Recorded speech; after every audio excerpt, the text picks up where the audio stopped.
அன்புமணி சொல்கிற குற்றச்சாட்டுகள் உண்மையான அது உண்மை தான். ஏன்னா அன்பில் பையன் மகேஷ் அவர்கள் வந்து ஒரு அறிக்கை விட்டார். என்ன அறிக்கைன்னா, பேட்டியும் கொடுத்தார்.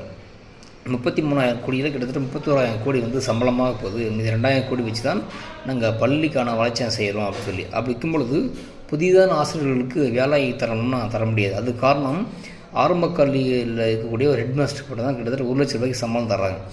இது ஏன்னா திமுக அரசாங்கம் எப்பவுமே அப்படி தான், ஆட்சியில் இல்லாத பொழுது அவர்களை தூண்டிவிடும், சம்பளம் பத்தலைன்னு சொல்லி தூண்டிவிட்டு திமுக ஆட்சிக்கு வரும். திமுக ஆட்சிக்கு வந்தோடனே வேறு வழி இல்லாமல் சம்பளத்தை உயர்த்தும்.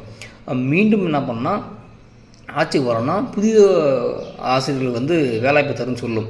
அப்போது புதியவர்களும் அவங்க தான் வாக்களிப்பாங்க. இந்த மாதிரி ஆசிரியர் பணியில் மட்டுமே அதிகமாக தமிழ்நாட்டில் அரசாங்க ஊழியர்கள் அது எதில் அதிகமாக போனால் அரசாங்க பள்ளியில் தான் அதிகமாக இருப்பாங்க தவிர மற்ற துறைகளும் குறைவு. ஸோ அதனால தான் இன்றைக்கு சம்பளம் அதிகமாகுவதை தவிர அந்த பணத்தை எல்லாம் சம்பளமாக போகுது.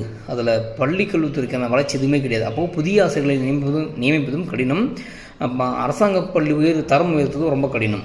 இதைத்தான் அன்புமணி அவர்கள் சுருக்கமாக சொன்னார். 4,000 பள்ளிக்கூடத்தில் வந்து ஒரே ஒரு ஆசிரியர் மட்டும் தான் பணியேற்றாங்க நிறைய பள்ளிக்கூடங்களில் அப்படின்னு சொல்லி. ஸோ இந்த மக்கள் தெரிந்து கொள்ள வேண்டும்.